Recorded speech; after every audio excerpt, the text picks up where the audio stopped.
നമുക്കൊരു കാര്യം, ഒരു വാർത്ത നമ്മുടെ മുന്നിലേക്ക് വരുന്നുണ്ട്. അത് തൃശ്ശൂരിൽ നിന്നാണ്. TN പ്രതാപന് നേരെ കയ്യേറ്റ ശ്രമം ഉണ്ടായിരിക്കുകയാണ്. കണ്ടശാങ്കടവ് കോൺവെന്റ് സ്കൂളിലെ പോളിംഗ് ബൂത്തിലാണ് ഈ സംഭവം. BJPയുടെ ബൂത്ത് ഏജന്റ് കയ്യേറ്റം ചെയ്യുകയായിരുന്നു എന്നുള്ള ആരോപണമാണ് ഇപ്പോൾ UDF ഉന്നയിക്കുന്നത്. TN പ്രതാപന് നേരെയാണ് ഇപ്പോൾ ഒരു കയ്യേറ്റ ശ്രമം എന്ന വലിയ ആരോപണം, ഗുരുതരമായ ആരോപണമാണ് ഉന്നയിക്കുന്നത് UDF. അവിടെ BJPയുടെ ബൂത്ത് ഏജന്റാണ് TN പ്രതാപനെ കയ്യേറ്റം ചെയ്യാൻ ശ്രമിച്ചത് എന്നുള്ള ആരോപണമാണ് UDF ഉന്നയിക്കുന്നത്. അതിന്റെ വിവരങ്ങൾ കൂടി നമുക്ക് ലഭിക്കേണ്ടതുണ്ട്. എന്തായാലും പലയിടങ്ങളിൽ നിന്നും ചെറിയ തോതിൽ മാത്രമുള്ള സംഘർഷങ്ങൾ ആദ്യ മണിക്കൂറുകളിൽ വരുന്നുണ്ട്. ഇതിന്റെ കൂടുതൽ വിവരങ്ങൾ അറിയുമ്പോൾ എന്താണ് അതിന്റെ നിജസ്ഥിതി എന്ന് നമുക്ക് മനസ്സിലാകും. പക്ഷേ ആ മേഖലയിൽ അറിയാം, കഴിഞ്ഞ ദിവസങ്ങളിലൊക്കെ ഈ കിറ്റ് വിതരണം ചെയ്തു തുടങ്ങിയ ആരോപണങ്ങൾ, കിറ്റ് പിടിച്ചെടുക്കൽ, ഇരു പാർട്ടികളും ചേരിതിരിഞ്ഞെന്ന് മുദ്രാവാക്യം വിളികൾ, അങ്ങനെ പല തരത്തിലുള്ള സംഘർഷ സാഹചര്യങ്ങളിലൂടെയാണ് തൃശ്ശൂരും മണലൂരും അടക്കമുള്ള മണ്ഡലങ്ങൾ കഴിഞ്ഞ ദിവസങ്ങൾ കടന്നുപോയത്. അതിന്റെ തുടർച്ച എന്ന വണ്ണം ആണ് ഇപ്പോൾ ഇത് കേൾക്കുമ്പോൾ പെട്ടെന്ന് അറിയാൻ കഴിയുക. എന്തായാലും എന്താണ് സംഭവിച്ചത് എന്ന് കോൺഗ്രസിന്റെ കേട്ട ഒരു മണ്ഡലമാണ്. പലതരത്തിലുള്ള വിവാദങ്ങൾ, അതിൽ പ്രധാനം കിറ്റാണ്. ഒരു അച്ചാർ നിർമ്മിക്കുന്ന ഫാക്ടറിയിൽ എന്തിനാണ് ധാന്യങ്ങളും ഒക്കെയുള്ള കിറ്റുകൾ തയ്യാറാക്കി വെച്ചതെന്ന ചോദ്യമുണ്ട്. അതുമായി ബന്ധപ്പെട്ട് തെരഞ്ഞെടുപ്പ് കമ്മീഷൻ എന്ത് ചെയ്തു എന്നൊരു ചോദ്യം കൂടി അവിടെ നിൽക്കുന്നുണ്ട്. എന്നാലും ഇപ്പോൾ ഏറ്റവും പുതിയത് ലിഷോയ് എന്താണ് സംഭവിച്ചത്? കൂട്ടമായി ആക്രമിച്ചു എന്നതാണോ? എന്താണ് ദൃശ്യങ്ങളുണ്ടോ? എന്താണ് പരാതിക്ക് അടിസ്ഥാനം? ഈ പോളിംഗ് സ്റ്റേഷനകത്ത് വെച്ചാണ് ഈ സംഭവം നടന്നത്. അതായത് ഈ പോളിംഗ് സ്റ്റേഷനിലേക്ക് TN പ്രതാപൻ, കണ്ടശങ്കടവ് സ്കൂളിലെ പോളിംഗ് സ്റ്റേഷനിലേക്ക് TN പ്രതാപൻ എത്തിയതായിരുന്നു. ആ എത്തിയ സമയത്ത് അവിടെ ഉണ്ടായിരുന്ന ഒരു ബൂത്ത് ഏജന്റ് TN പ്രതാപന് നേരെ ഈ ഒരു പെട്ടെന്ന് അവിടെ നിന്ന് ഇറങ്ങിപ്പോകണം എന്ന് ആക്രോശിക്കുകയായിരുന്നു എന്നുള്ളതാണ് കോൺഗ്രസ്സുകാർ പറയുന്നത്. ഉടനടി തന്നെ അവിടെ പോലീസുകാരൊക്കെ തന്നെ ഉണ്ടായിരുന്നു.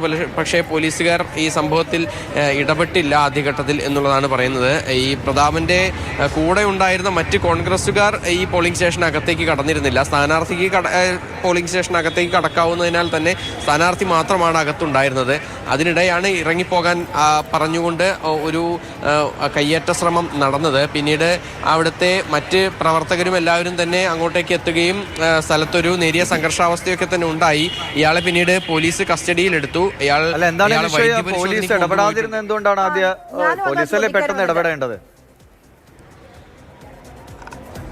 അതായത് ഇതിൽ ആദ്യഘട്ടത്തിൽ ഒരു കൺഫ്യൂഷൻ ഉണ്ടായി. അതായത് ഈ പോളിംഗ് ഏജന്റ് ആയിരുന്ന വ്യക്തിയാണ് ഇത്തരത്തിൽ ഈ TN പ്രതാപന് നേരെ ഒരു കയ്യേറ്റ ശ്രമം നടത്തിയത്.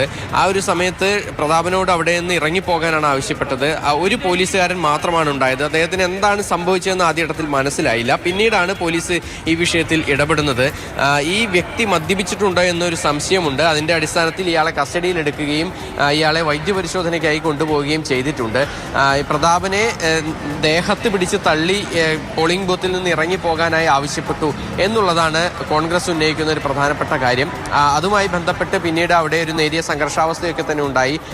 സത്യാവസ്ഥ അവിടുത്തെ പോളിംഗ് ബൂത്തിലുള്ള ഉദ്യോഗസ്ഥർ എന്താന്ന് വെച്ചാൽ അവർക്ക് ഇപ്പോൾ പ്രതികരിക്കാൻ കഴിയില്ല, പെട്ടെന്ന് മനസ്സിലാക്കാവുന്നതേ ഉള്ളൂ അല്ലേ?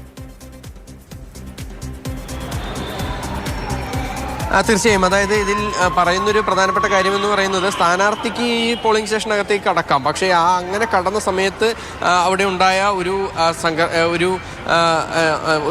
പെട്ടെന്ന് അങ്ങനെ കടക്കാൻ കഴിയുമോ എന്നുള്ളൊരു കാര്യത്തിൽ ഒരു സംശയം അവിടെ ഉണ്ടായിരുന്നവർക്കുണ്ടായി. പക്ഷേ അതേസമയം തന്നെ റിട്ടേണിംഗ് ഓഫീസർക്കൊന്നും തന്നെ അതിൽ യാതൊരു വിധത്തിലുള്ള സംശയവും ഉണ്ടായിരുന്നില്ല. കടക്കാം, അതിനുവേണ്ട പാസും മറ്റ് ക്രമീകരണങ്ങളും ഒക്കെ തന്നെ സ്ഥാനാർത്ഥികൾക്ക് നൽകുന്നതാണ്.